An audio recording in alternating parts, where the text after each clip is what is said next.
자, 오늘의 주제는 선비가 빚어낸 풍류놀이입니다. 오늘 이 자리에서 작은 풍류 한마당을 벌릴 건데 여러분들 아낌없이 박수 쳐주시고 성원해 주시기 바랍니다. 자, 첫 번째 오프닝으로 저희가 그동안에 코로나로 너무 힘들었던 시절을 보냈기 때문에 앞으로는 다 사라지고 태평한 시절이 왔으면 하고 기원하는 바람에서 태평무를 이 자리에 올리겠습니다. 오늘 태평무를 춤춰줄 춤꾼은 성균관대학에서 동양철학 박사학위를 받고 그리고 현재 동양문화연구소에서 교수를 역임하고 있는 김미영 선비 춤꾼입니다. 이 자리에 모셔서 태평유를 한번 감상해 보시겠습니다. 앞으로 나와주십시오. 자, 박수로 맞아주십시오, 여러분.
지금 보신 태평무는요, 굉장히 단아하고 세련된 춤이죠. 이 춤은 그 한영숙류로서 정재만 선생님으로 이어지는 태평무인데요. 태평무도 굉장히 다양한 춤이 있는데 굉장히 단아한 춤이었어요. 이 지금 춘 김미영 선비 춤꾼은 우리나라 국가무형문화재 제77호 승무 이수자입니다. 자, 요 먼저 오프닝 작품을 보시고 여러분들에게 소개를 올리겠습니다. 저희 인문예술연구소 소장님이시고 또 성균관대학교 유학대학장이시며 현재 이 전체를 총괄하고 계신 신정근 교수님을 잠깐 인사말을 듣겠습니다. 예, 반갑습니다. 우리나라에서 저 옛날에는 호랑이보다 무서운 게 꽃감이라고 그랬잖아요, 그죠? 요즘은 이제 모든 사람들이 다 아는 게 이제 코로나, 코시만 나오면 그냥 모든 게 설명이 다 되는 그런 시대입니다. 그런 시대에 원래 아니었더라고 한다면 알겠습니다. 코로나만 아니었더라면 좀 더 많은 분들하고 시간을 보냈을 텐데 그러지 못해서 아쉬움은 여러분들하고 다 아실 것 같습니다. 간단하게 선비예술연구소는 공연, 강연, 전시를 같이 하는 컨셉으로 10여 년 전에 태동을 해서 오늘에 이르러서 이제 경기도 지부가 탄생하는 거고 또 이후에 또 다른 우리 전국 지자체 다른 단체로 생기게 된다면 이와 같은 강연, 공연, 전시의 컨셉이 지역 주민들과 또 본인 스스로가 활동할 수 있는 공간이 널리 확대되지 않을까 생각합니다. 그런 의미에서 오늘 모든 분들이 노력하셨지만 그 중에서도 우리 경기 지부를 창립한다고 고생한 김순섭 선생한테 박수를 한번 보내드리도록 하겠습니다. 네, 그래서 회원만이 아니라 이 지역에 있는 지역 주민들한테도 일전에 없는 강연, 공연, 전시에 여러 가지 인문과 예술을 결합하는 형태의 모임과 활동들이 시민들에게 큰 도움이 또 삶을 윤택하게 하는데 도움이 되지 않을까 생각합니다. 그래서 인문예술연구소는 성숙한 인격과 자유로운 예술 정신을 표방하기 때문에 되지 않을까 싶습니다. 그래서 코로나라는 상황에도 불구하고 우리 강연해 주신 박혜당 선생님 또 준비해 주신 우리 춤의 공연에 참가하신 세 분 선생님 그리고 또 여러 악조건에도 불구하고 도와주신 분들 관계한 분들 모든 분들에게 진심으로 감사드립니다. 고맙습니다.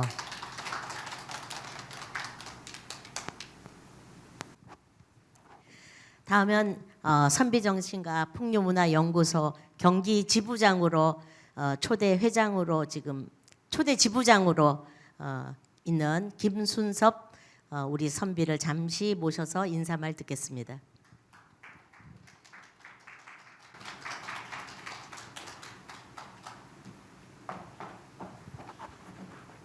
안녕하세요. 제가 말씀드릴 걸 신 교수님이 다 말씀드려서 드릴 건 없지만 어쨌든 여기는 대학에서 인문학과 예술을 전공한 분들이 모여서 그 전시와 공연, 강연을 하고 있습니다.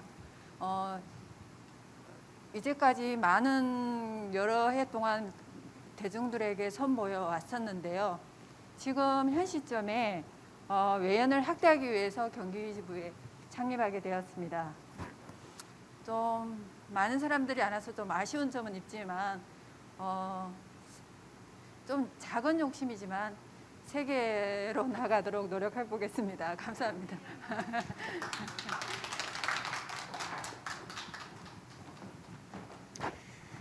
네, 굉장히 큰 포부를 여기서 말씀하시고 가셨는데 꼭 이루시기 바랍니다. 자, 다음에는 저희가 공연, 강연, 공연, 강연 마지막에 공연 이렇게 공연 3번, 강연 2번으로 오늘 편성하였습니다. 첫 번째 강연으로서 신정근 아까 소개 말씀드린 신정근 교수님이 예술의 경계와 삶의 경계라는 주제로 지금부터 강연을 시작하겠습니다. 네, 반갑습니다.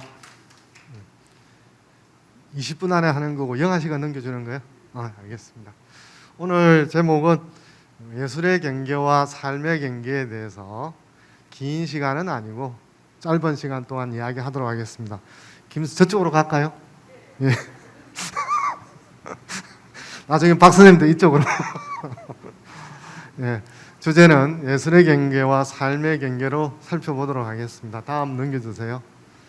우리 경계라고 했을 때 사람들이 뭘 생각했을까? 학술적인 개념이기도 하고 일상적인 개념이기도 한데, 그래서 학술적인 개념은 상당히 이야기가 많이 필요한 그런 개념인데 반해서 일상적인 개념은 우리가 널리 쓰고 보고 듣고 또 울고 웃고 하는 거와 많이 관련이 있죠, 그죠?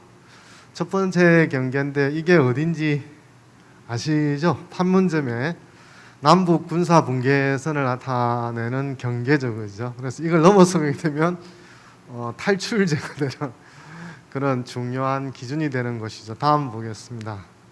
그래서 저렇게 함부로 넘나들 수 없었던, 우리 뉴스에도 보면 저기에 서로 각자 마주하고 대치하는 장면들을 많이 보지 않습니까? 그죠? 그러다가 지금 보고 있는 장면이 이제 트럼프 대통령과 문재인 대통령과 김정은 세 사람이 이제 지금 넘어서는 장면. 물론 그 앞에 또 문재인 대통령과 김정은 위원장이 넘어서면서 세계적인 뉴스를 탔던 곳입니다. 그래서 많은 시간 동안 많은 사람들의 생각을 짓누르고 있었는데 사실 TV로 생중계되는 장면에서 넘을 때는 그렇게 어려워 보이지 않죠, 그죠? 우리 여기 있는 아이들 입장에서 보면 다리를 들기에는 조금 높을지는 모르지만 어른 기준에는 그렇게 저기를 넘는 것이 하등에 어려울 바가 없지만 저 블록이 생긴 이후로 4, 50년간은 넘을 수 없는 그런 곳이었는데 사실 넘을 수 있다고 생각하니까 아주 쉽게 넘을 수 있는 곳이었습니다. 다음 보겠습니다. 그 다음에 이제 경계라는 제목의 영화의 포스터인데요. 보면 국경이 없는 나라가 이 세상에 있다면 세상은 훨씬 재미있는 곳이 될 거야 라는 카피를 달고 있는 건데요. 사실 경계라고 하는 게 꺼지기 시작하게 되면 우리도 지금 뭐 코로나 때문에 해외에 출입이 자유롭지 않습니다만 비행기를 내리게 되면 바로 국경 출입소에서 검문 절차를 또는 통관 절차를 밟아야 넘어갈 수 있지 않습니까? 그런 측면에서 우리가 없지만 선이 그어지게 되면 그것을 넘어서는 데는 허락도 받아야 되고 검토도 돼야 되고 수많은 문건이 오기도 하고 그런 걸 통해서 넘어가게 되죠. 사실 사진을 찾다가 못 찾은 게 급해서 못 찾았습니다만 사실 하늘이라든지 바다를 생각하면 좀 황당하지 않습니까? 그 많은 넓은 바다와 더 넓은 하늘에 선이 어디 있습니까? 그죠? 선이 없죠. 그러나 국경이라는 개념이 생기면서 하나의 선이 그어지게 되면 그것을 넘기가 생각만큼 쉽지 않다라고 하는 건 다 있지 않습니까? 그런 측면에서 이제 경계가 우리의 일상에서 넘어서는 안 되는 곳 또는 허락을 받아야만, 허가를 받아야만 넘을 수 있는 곳. 허락을 받지 않고 허가를 받지 않고 넘어설 때 어떤 책임을 지고 처벌을 받아야 되는 그런 측면에서 일상에서 경계가 짓누르는 어떤 두려움이라 그럴까요? 압박은 뭐 결코 가볍지가 않죠. 그래서 아마 이 영화의 카피에서도 국경이 없는 나라가 이 세상에 있다면 세상은 훨씬 재미있을 거야라고 하는 카피를 달지 않았을까 싶어요. 그런 점에서 뭐 우리 아이 관객 두 분들이 있는데 아직은 경계에 대한 이런 선에 대한 사고가 어른들보다는 상당히 약하지 않습니까? 그죠? 뭔가를 해야 될까 말아야 될까는 어른들은 이미 사회화를 통해서 여기서는 뭘 해야 되고 하지 말아야 되고 라는 게 내면화되어 있고 사회화되어 있습니다만 아이들은 그걸 귀중하거나 소중하거나 꼭 지켜야 된다고 생각하는 관념이 없죠, 그죠? 이제 그때만 넘으려고 그러면 부모라든지 사회로부터 제재를 받거나 또는 간혹 엄마 아빠로 꾸지람을 당하지도 않습니까? 이런 측면에서 보면 그 경계가 뭐 부모와 자식, 사회와 사회 사이에 많은 갈등의 요인으로 작용하고 있는 것도 또 사실입니다. 이렇게 보면 경계라고 하는 것은 이쪽 저쪽을 나누는 구분이고, 그것을 넘어가는 것은 허가 또는 허락 또는 특별한 사항이 아니면 넘어가는 것에 대한 것은 금기죠. 그렇게 볼 때 이 경계에 대해서 두 가지 어떤 생각을 가지는데, 하나는 경계가 지속되기를 바라는, 이미 고착화된 그 경계 안에서 뭔가 혜택을 누리고 이익을 보는 사람이 있다면 그 경계를 넘어서는 안 된다고 주장을 하겠죠. 그러나 그 경계가 사람과 사람 사이, 나라와 나라 사이를 불편하게 한다면 그 경계를 철폐해야 된다고, 없애야 된다고 생각하겠죠. 이렇게 보면 현실은 이 경계를 두고 지속해야 된다는 한쪽과 철폐해야 된다는 한쪽이 서로 상반되는 움직임이 빚어내는 현실들의 다양한 모습들 속에서 우리가 살아가고 있지 않나 생각을 합니다. 그럼 두 번째 경계를 살펴보려고 하는데요. 두 번째 경계는 제주도 중에서 여기 우리 어린아이라든지 가족 여행하기가 가장 좋은 게 함덕 해수욕장인데, 왜 좋으냐 그러면 해수욕장이 보통 서서히 진행되다가 바닷물이 많이 깊은 곳도 있습니다만, 함덕 해수욕장의 특징은 처음부터 한 50m 간격까지 이 무릎까지도 물이 차지가 않아요. 아주 낮은, 그래서 어린아이 데리고 놀러 가기 아주 좋은 해수욕장인데요. 그것을 표시하는 지도예요. 지도를 제가 캡처해서 올린 건데, 이것이 주는 정보는 함덕 해수욕장이 제주도에 어디 있다, 공항에서 왼쪽으로 가다 보면 내려서는 육지를 바라보면 오른쪽이죠, 그죠? 조천 쪽으로 가면 있겠다라는 정보를 주지, 이것 자체가 함덕 해수욕장에 대한 뭐 아름다움이라든지 좋음에 대한 어떠한 가치라든지 기호를 나타내지는 않죠. 다음 보겠습니다. 이게 이제 사진인데요. 옆에 서봉도 있고 앞에 여기 지금 아이가 물속에 첨벙거리고 있는데, 사실 엎드려 있지만 서더라도 물은 무릎까지도 올라오지도 않습니다. 상당한 깊이까지, 상당하게 해변에서 나아가더라도 놀 수 있는, 그래서 가족 여행하기 아주 편안한 곳인데요. 가면 아주 편안한 느낌들을 많이 가질 수가 있습니다. 다음 보겠습니다. 그 다음에 이건 이제 팔대산인의 그림 88조도라는 그림인데요. 보시면 화면을 어디에서 보느냐에 따라서 느낌이 다르실 텐데, 윗부분에서 졸고 있는 모습을 보면 참 편안하다 느낄 텐데요. 밑에 다리를 보세요. 다리를 보면 저렇게 서 있을 수 있을까 생각이 들지 않습니까? 그죠? 그렇게 저 자체로 서 있는 것 자체가 힘든데, 저 자세에서 눈을 감고 졸고 있다라고 생각하면 참 불편한 상태로 잠을 자는구나, 쉬고 있구나, 이런 생각을 하는데, 앞에 함덕 해수욕장의 그 사진, 지도의 어떤 캡처한 화면에서는 어디다 함덕 해수욕장의 제도에 어디에 있다라는 위치에 정보를 주는 것 이상의 어떤 것은 없죠. 그러나 이제 우리가 해변가의 사진을 보거나 그림을 보게 되면 저기 가고 싶다라든지 뭔가 그 대상에 대한 지향이 생기지 않습니까? 그렇죠. 그러니까 지도 자체는 정보, 인포메이션 이외의 정보를, 인포메이션 이상을 주지는 않지만, 해변의 사진을 보면 나도 저기에 발을 담그고 싶다라든지, 누군가가 데리고 가고 싶다라든지, 저곳에서 쉬고 싶다라는 우리 마음의 움직임을 일어나도록 만들고, 더 뭐 가본 적이 있거나 그것이 더 즐거운 사람이라고 한다면 지금 내가 있는 이곳을 떠나서 상상의 나래를 통해서 벌써 거기에 가 있는 상태, 그죠? 거기에 가 있어서 커피를 마시거나 발을 담그거나 산책하는, 자기 스스로가 이동해 있는 그런 모습까지 나아갈 수가 있죠. 그리고 또 이런 팔대산인의 그림을 보면 그림 자체에 대해서 아무리 조예가 없더라고 하더라도 시간을 두고 찬찬히 들여다보면 뭐가 이상하다라는 생각이 들기도 하고, 화가가 무엇을 그렸을까라고 생각을 하다 보면은 지금 자기가 있는 곳에서 빠져나가잖아요. 그죠? 자기가 지금 있는 상황 속에서 빠져나와서 별도의 공간, 이 그림을 만나는 순간에 그림이 빚어내는 또 하나의 세계, 현실과 다른 또 하나의 세계 속으로 들어가지 않습니까? 이게 이제 경계가 가지고 있는 첫 번째 경계가 아니라 두 번째 경계가 있는, 두 번째 경계라고 하는 것은 끊임없이 월경, 넘어설 수 있는 것이 되어야 작품이 되는 거지, 그걸 넘어설 수 없다고 되면 경계가 아닌 거죠. 그죠? 그런 측면에서 첫 번째 경계가 금기를 기본으로 하고 있다면, 두 번째 경계라고 하는 것은 월경, 끊임없이 넘어서는 것, 나를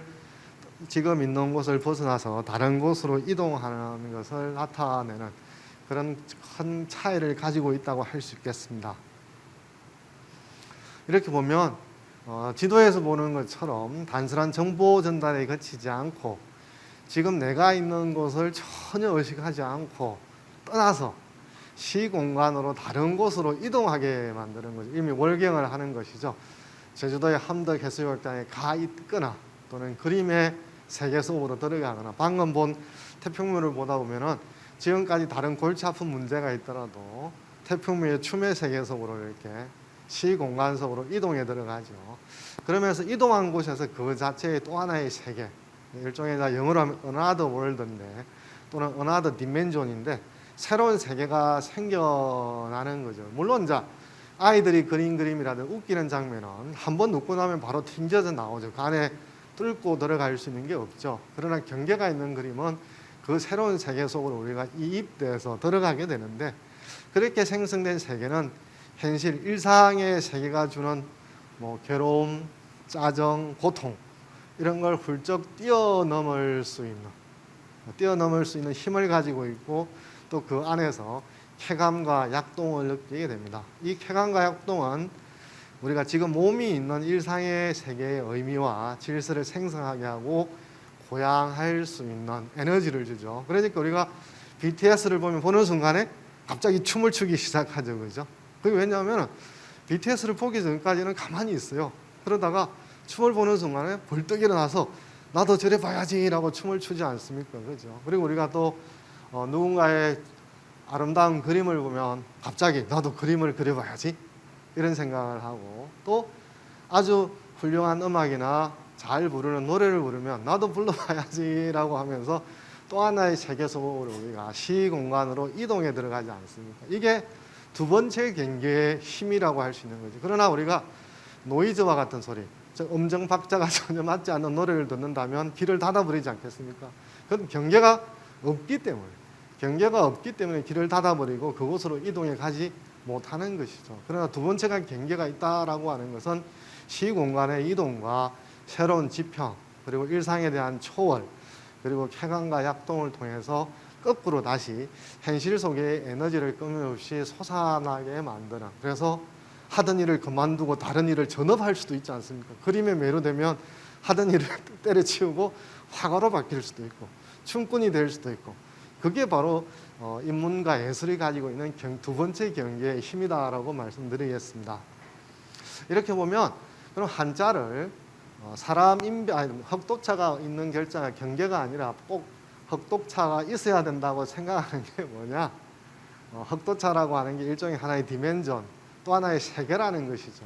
거기에서 올라서기 위해서는 그냥 단순히 경계가 보이는 풍광과 경물에 한정되지 않는다라는 것이죠. 반드시 여기에서 저기로 넘어서서 이르는 새로운 지평, 새로운 세계, 새로운 공간이 열려 있어야 되기 때문에 꼭 흑도자가 들어가는 것이고, 그런 의미에서 지금까지 경계를 설명할 때 정경교용이라든지 초이상의로 설명을 했는데 나중에 좀 더 길게 설명할 기회가 있겠습니다만, 정경교용이라고 하는 것은 그 세계 속에 녹아 들어가 버리는 것이지, 이거는 경계가 가지고 있는 일부를 나타내는 것이 그 자체가 경계의 전체적인 의미를 드러낼 수는 없다라는 거고, 초이상해라고 하는 것도 경계가 가지고 있는 하나의 특징이지 그 경계가 가지고 있는 전체를 드러낼 수가 없다. 그러면 이제 경계는 뭐라고 설명해야 될 거냐? 그건 제가 앞에 한 4가지의 의미의 단계를 가지고 있다. 그렇게 복합적으로 설명을 해야 되지, 정경교용이라든지 소위상해와 같은 한 가지 계기로만 설명을 해낸다면 경계가 가지고 있는 의미가 상당히 축소될 가능성이 있다라고 말씀을 드리겠습니다. 다음 보겠습니다. 그러나 이제 이게 마지막 앞이죠, 그죠? 마지막인데요. 그래서 대개 이제 경계라고 하는 게 동아시아 예술 미학에 있어서 문자향, 서근기와 관련해서 하는 말들로 많이 쓰이고 있습니다. 이렇게 보면 경계가 사대부의 문이라든지 아학이라든지 문의제도의 문학하고 연결이 되어 있습니다.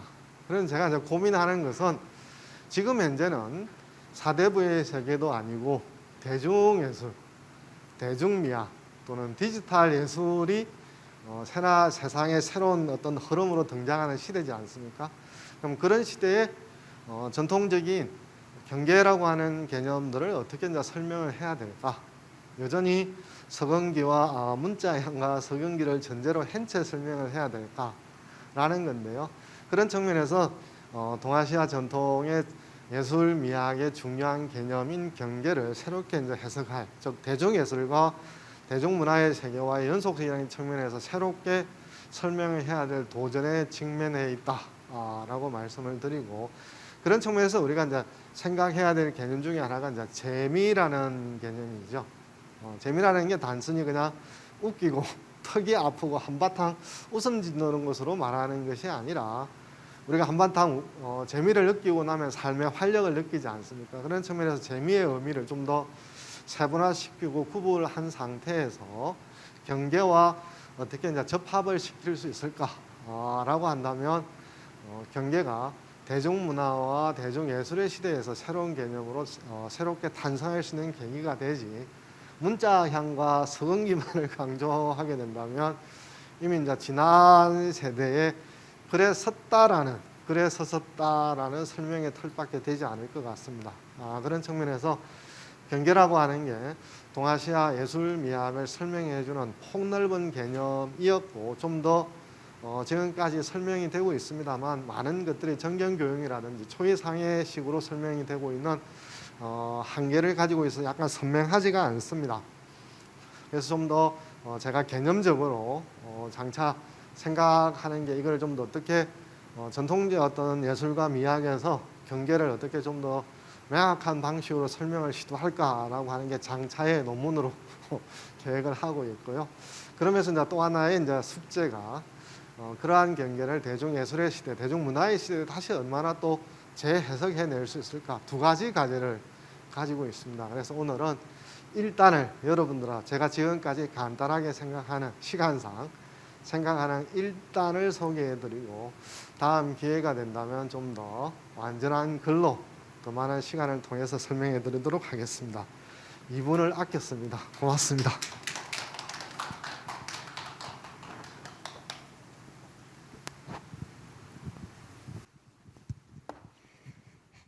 감사합니다. 혹시 삶의 경계 그리고 예술의 경계에 대해서 정말 뭐 1년 강의를 해야 될 내용을 선생님이 20분 만에 끝났습니다. 혹시 혹시 질의하실 분이 있으시면 지금 말고 이따가 마무리하는 시간에 제가 시간을 드리겠습니다.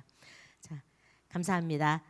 다음은 춤을 하나 소개하겠는데요. 다음에 춤을 나와서 추실 분은 성균관 대학에서 우리 철학 박사학위를 받고, 다음에 역시 전라북도 무용문화재 15호 호남 살풀이 이수자이며 현재 춘천교대에서 강의하고 있는 최성애 춤꾼입니다. 오늘 이 춤의 주제는 사의 찬미인데요.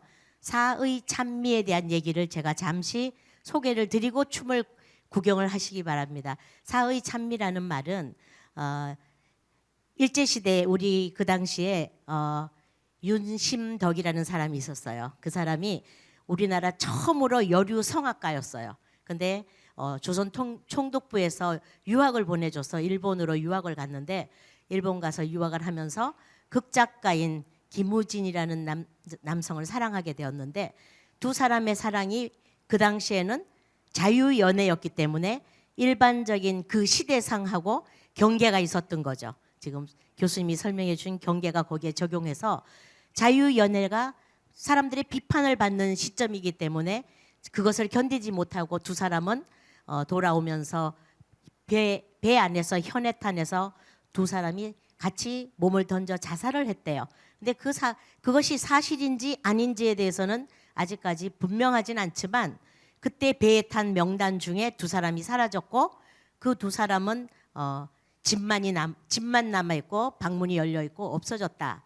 뭐 이런 추정 가지고 두 사람은 아마 자유 연애를 하다가 비판에 못 이겨서 자살한 것이 아닌가. 그리고 매스컴을 탔던 그런 스토리인데 그 죽기 전에 사의 찬미라는 노래를 불렀어요. 녹음을 하고 죽었는데 그 사의 찬미라는 의미가 그 죽음을 찬미한 거라서 그 노래 가사를 제가 잠시 읽어드릴게요. 사의 찬미. 광막한 광야를 달리는 인생아, 너는 무엇을 찾으러 왔느냐? 이래도 한 세상, 저래도 한 평생, 돈도 명예도 사랑도 다 싫다.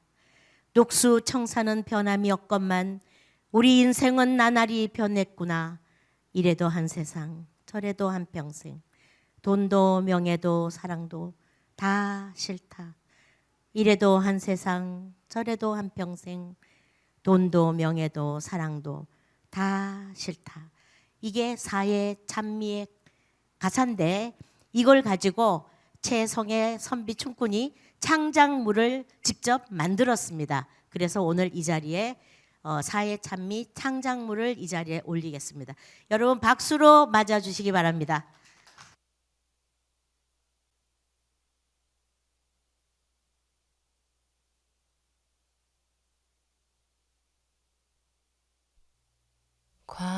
광막한 광야를 달리는 인생아, 너의 가는 곳 그 어디이냐. 쓸쓸한 세상, 험악한 고해에 너는 무엇을 찾으러 왔느냐.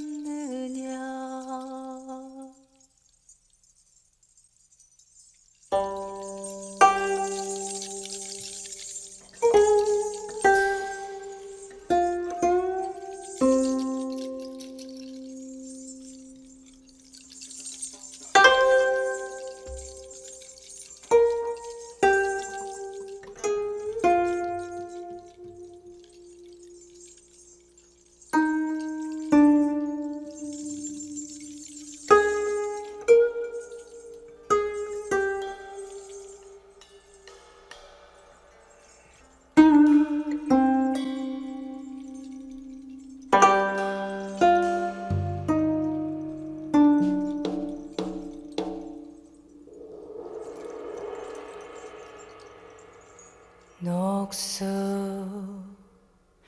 정사는 변함이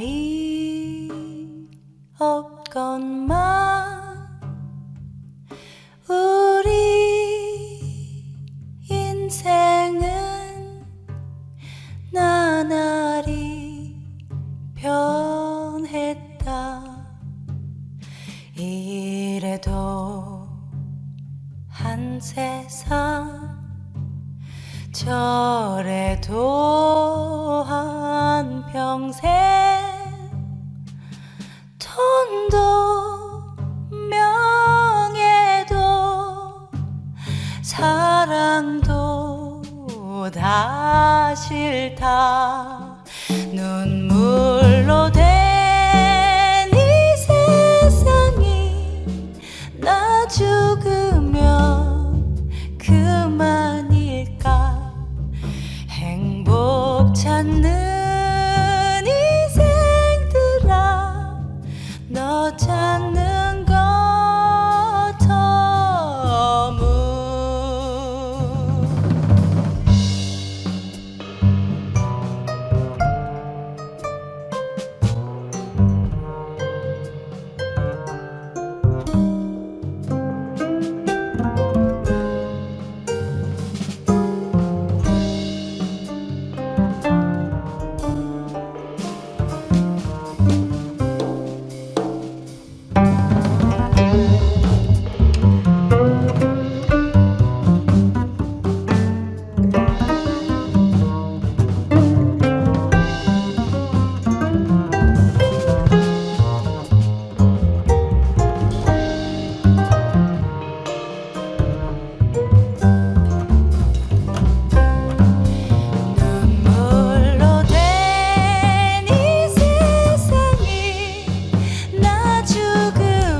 세상에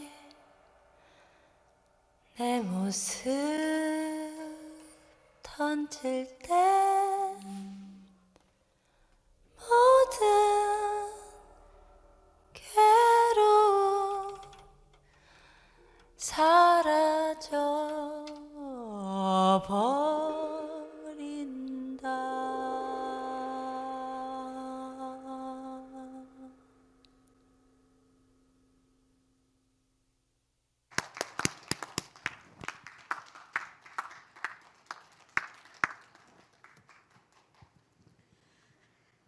지금 춤추는 모습이 윤덕심이 막 자유를 갈망하면서 그런 모습이 보이지 않았나요? 저만 보였나요? 막 그 자유로움을 찾고 싶은 그런 애절함이 보였어요. 그래서 이 채성의 춤꾼이 굉장히 창작물을 다양하게 만들고 있는데 정말 그 하나하나마다 그 작품을 분석해 가면서 자기 공부한 거하고 접목시켜서 이렇게 계속 창작물을 만들어가고 있어요. 그래서 선비 춤꾼이라 많이 다른 점을 저희들이 늘 느끼고 있는데, 자, 이것으로 다음에는 강연을 다시 하겠습니다. 소개해 드릴 분은 박혜당 교수님으로 서울대학교에서 철학 박사를 받으시고 현재 성균관대학에서 초빙 교수로 불교학을 가르치고 계십니다. 지금 앞으로 모셔서 오늘 강연해 주실 것은 함께 가는 길 사서법과 모외시라는 제목으로 잠시 강연이 있겠습니다.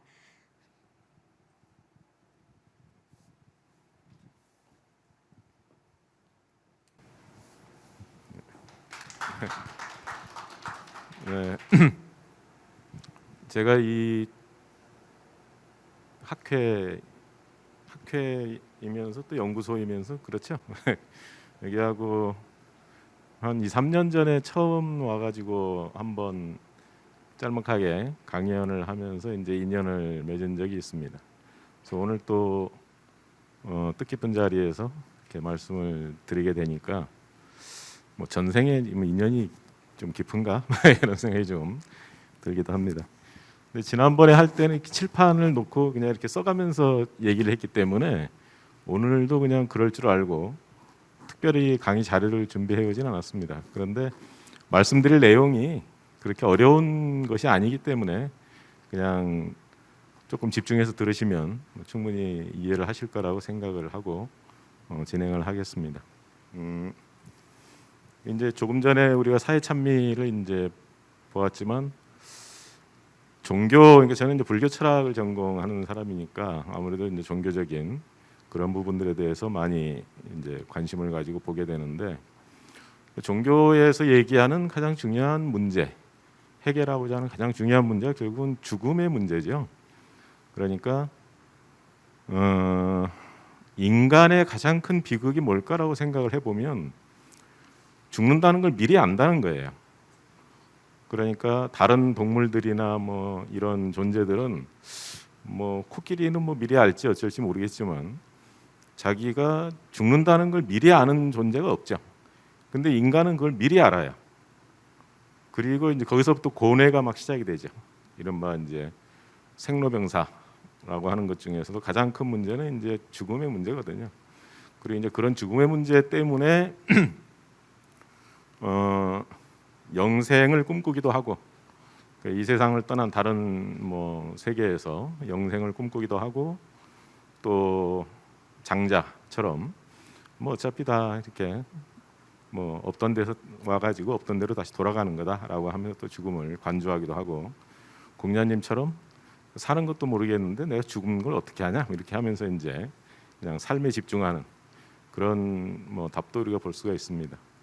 불교의 경우에는 제가 생각하기에는 그 죽음 때문에 이제 석가모니가 출가를 해서 그 문제를 해결하려고 했는데 결국 해결한 건 뭐냐면 그걸 문제 삼지 않으면 된다예요.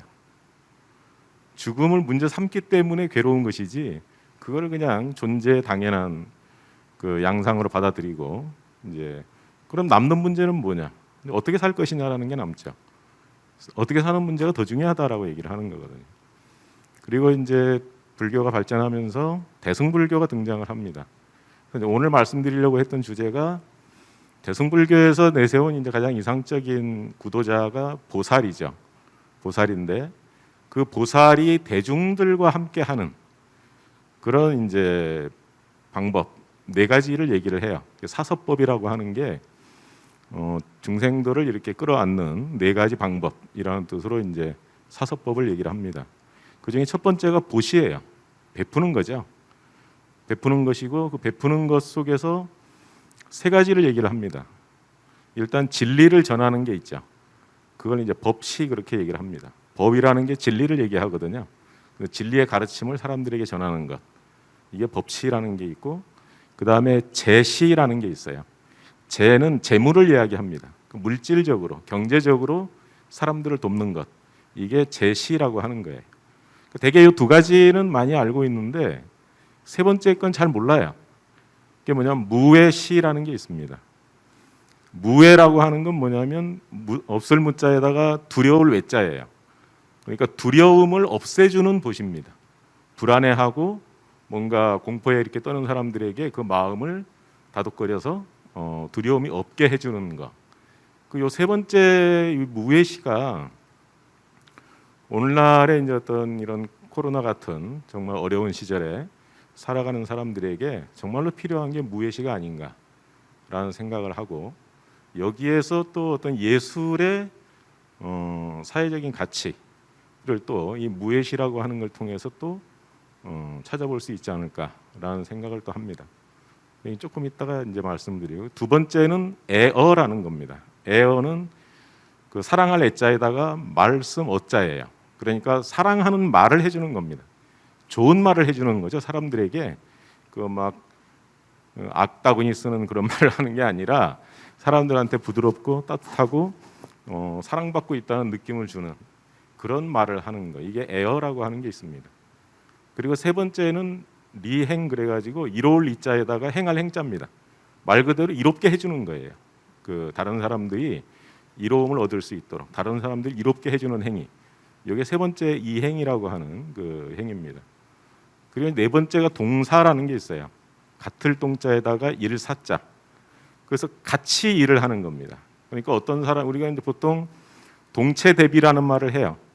그 사람과 내가 나와 남으로서 떨어져 있는 것이 아니라 내가 그 사람이고 그 사람이 내가 되는 거죠. 그래서 그 사람이 일을 같이 하는 겁니다. 근데 요거는 이제 흔히 많이 드는 예가 원효대사 예를 많이 들어요.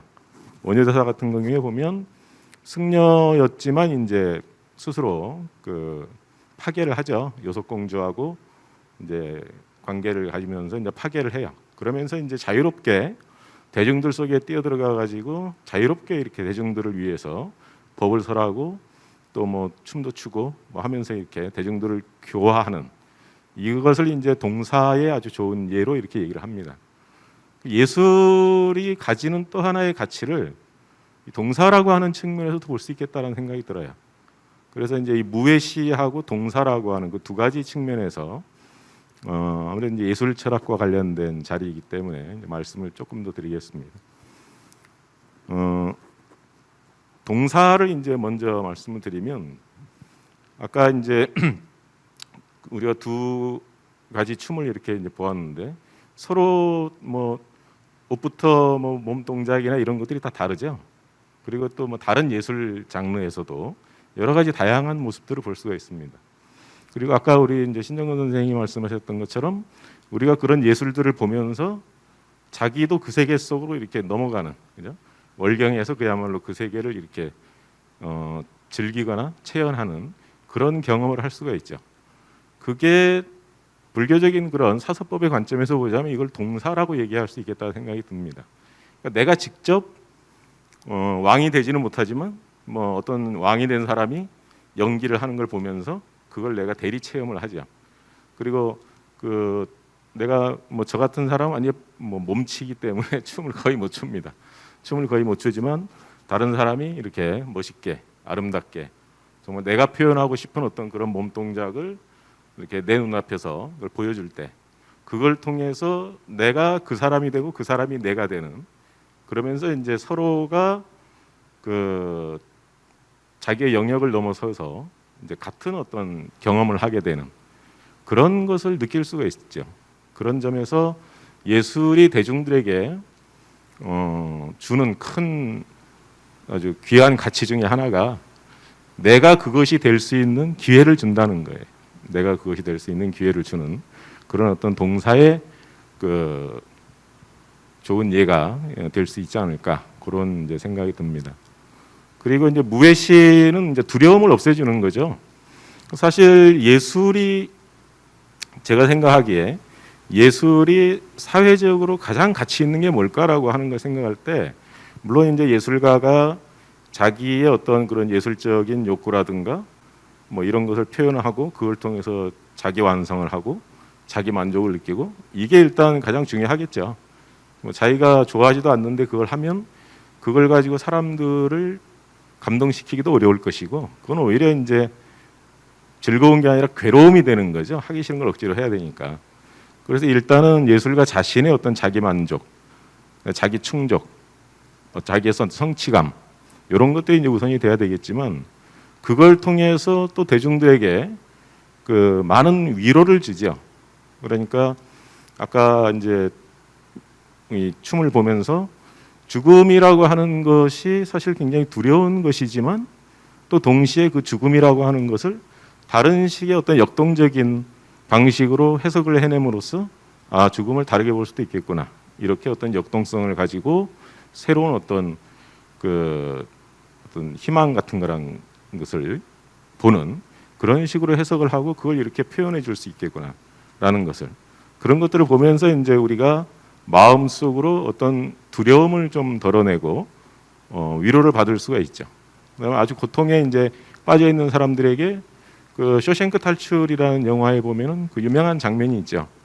그 죄수들이 뭐 이렇게 다들 이제 그 감옥 안에서 힘들어하고 살고 있는데 그 모차르트인가요? 그 아리아 그 뭐 바람 뭐 그런 내용이죠. 그게 원래 내용이 그 주인 마니마하고 그 하녀하고 둘이 연애 편지 쓰면서 하는 그 아리아죠. 그게 그래서 이제 다른 남자에게 연애 편지를 쓰면서 하는 부르는 그 아리아인데 그거를 들으면서 그때 그 영화에 나오는 사람들의 모습을 보면 지금 비록 이렇게 감옥에서 마음의 고통을 받고 있지만 그 노래를 들으면서 그 순간에는 그런 것으로부터 완전히 벗어나죠. 그냥 말 그대로 전혀 다른 세계에 들어와 있는 것 같은. 그래서 그것이 근본적인 해결은 되지 않겠지만 그런 것들을 통해서 뭔가 자기 마음속에 불안함이라든가 우울함이라든가 고통이라든가 이런 것들을 또 일시적으로 달래줄 수 있는 그런 어떤 체험 이런 것들을 가능하게 해주는 것이 또 예술이다 이런 그 생각이 듭니다.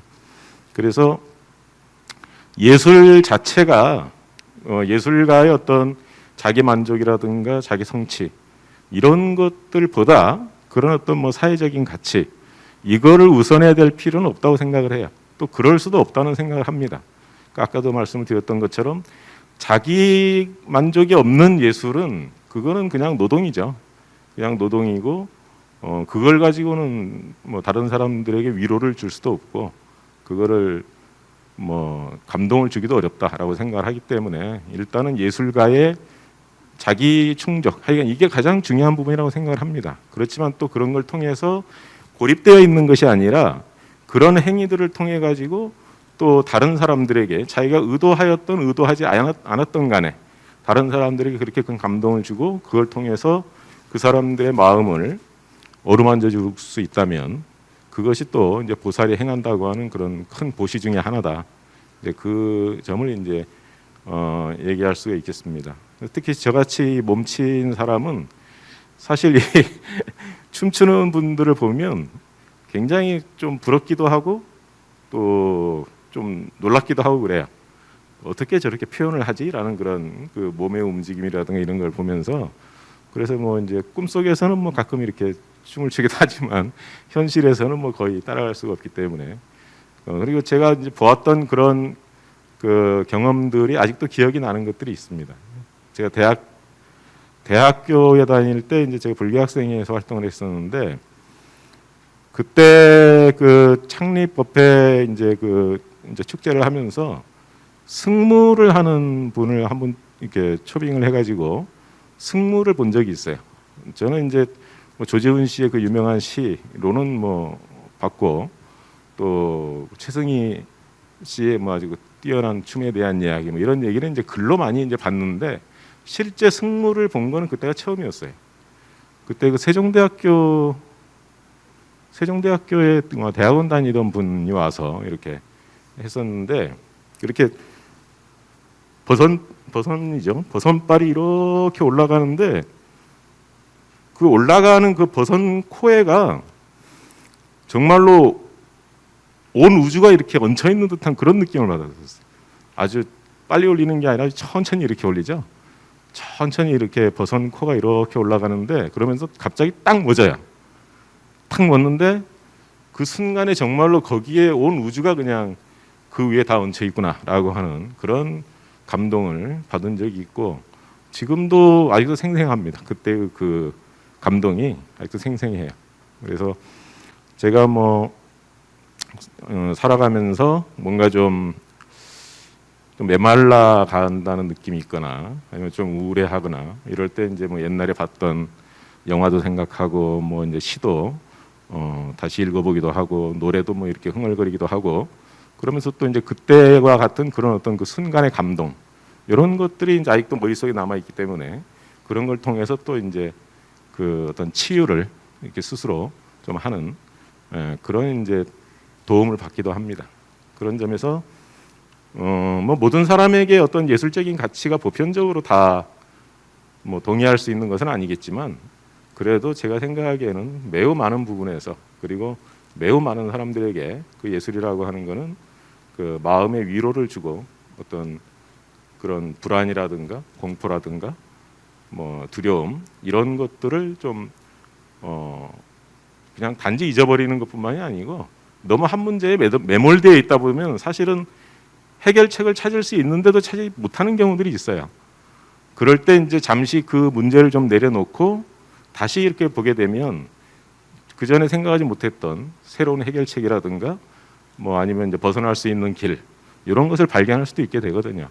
그래서 어떤 그런 마음의 휴식을 주면서 동시에 또 그렇게 마음을 스스로 어루만지고 다독일 수 있는 그런 큰 그 보시를 베푸는 것이다라는 그런 생각이 듭니다. 그래서 오늘날 같은 이제 뭐 정말 코로나라고 하는 아마도 인류가 병균을 가지고 이렇게 전 세계적으로 고통받고 공포에 떤 거는 아마 처음이 아닐까 그런 생각이 듭니다.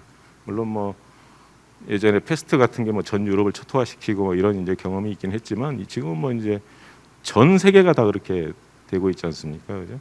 그런 상황 속에서 뭐 아까 BTS도 이제 얘기가 나왔었지만 그런 어떤 온라인 뭐 이 공연이라든가 뭐 이런 것들을 통해서라도 사람들한테 이렇게 위로를 던지고 그들을 좀 다독여 주려고 하는 그런 예술가들의 노력은 매우 소중한 것이라는 생각이 들고 또 이제 저같이 이제 예술을 향수하는 이제 예술을 이렇게 누리는 그 사람의 입장에서도 그런 어떤 예술가들의 그런 노력에 대해서 늘 진지한 그 고마움과 경의를 가슴에 담고 있어야 하지 않을까 그런 생각을 좀 했습니다. 그래서 오늘은 뭐 이제 짤막하게나마 불교에서 이제 그래서 함께 가는 길이라고 하는 걸 제목을 이제 그렇게 한 이유가 결국은 인류는 뭐 자기 혼자 살 수가 없는 것이고 다른 중생들하고 다른 존재들하고 같이 살아야 됩니다. 그게 또 불교의 이념법이고 그래서 자기 혼자만 뭐 구원을 받고 자기 혼자만 어떤 다른 세계로 넘어가는 것이 아니라 대중들과 함께 다른 사람들과 함께 그 이 어려운 시국을 겪어 나가는 또 이겨 나가는 그런 어떤 그 방법으로서의 어떤 예술이라는 것에 대해서 그리고 이제 예술가의 그 활동이라는 것에 대해서 짤막하게 말씀을 드렸습니다. 네, 이상으로 마치겠습니다. 고맙습니다. 네.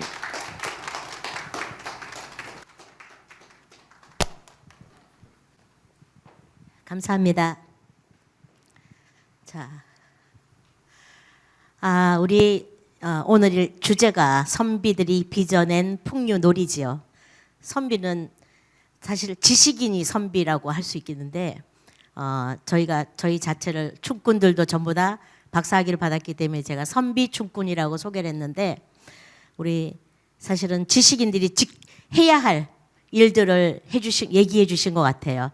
제가 지금 사섭이라는 걸 오늘 처음 들었는데 많이 보시하고 많이 애언 좋은 말 해주고 또 이행하고 서로 이롭게 서로 남에게 이로운 행동하고 또 마지막에는 예술과 인간의 삶에서 이렇게 넘나들며 서로 동사하고 이렇게 네 가지 사섭을 말씀해 주셨는데 오늘 우리 선비들이 꼭 해야 될 일이 이것이 지켜야 될 일이 아닌가 하는 불교만이 아니라 생활에 저의 삶에 와닿아야 할 일로 굉장히 좋게 들었습니다.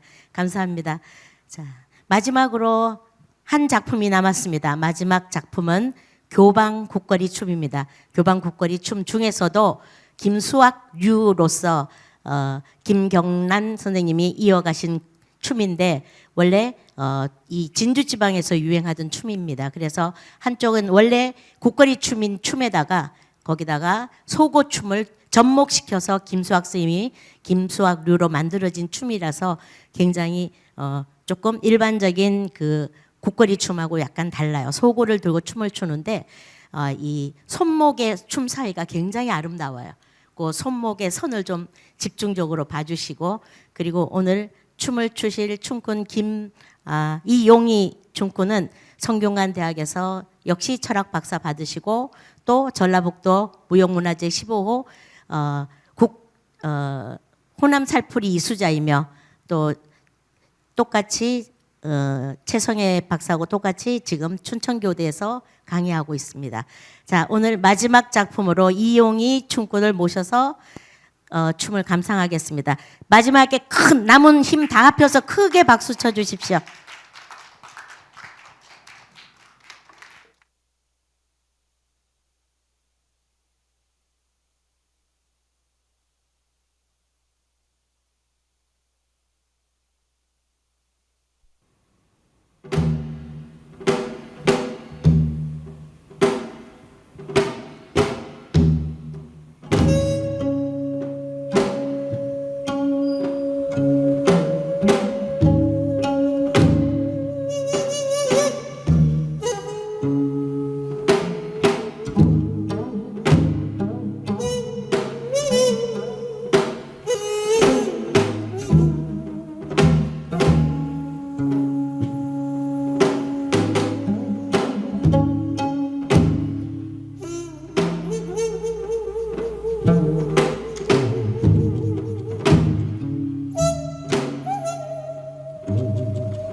이것으로 모든 순서는 끝났고요. 마지막으로 제가 제 소개를 안 했습니다.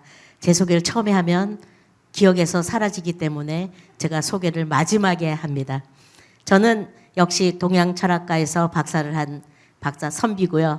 저는 현재 인문예술연구소 공연, 강연, 전시 위품과의 강연위원장으로 맡고 있으며 현재 지금 선비정신과 풍류문화연구소 경기 부지부장을 맡고 있는 권오향이었습니다. 자, 여러분 감사합니다. 혹시 아까 두 강연 중에서 질문이 있으신 분 계시면 서슴없이 여기서 질문해 주시면 바로 답해 드릴 수 있습니다. 혹시 질문 없으신가요? 자, 하나, 둘, 셋에서 없으면 넘어갑니다. 자, 없는 것으로 여기고 이것으로 오늘 마치겠습니다. 추운 날씨에 여러분 대단히 감사합니다.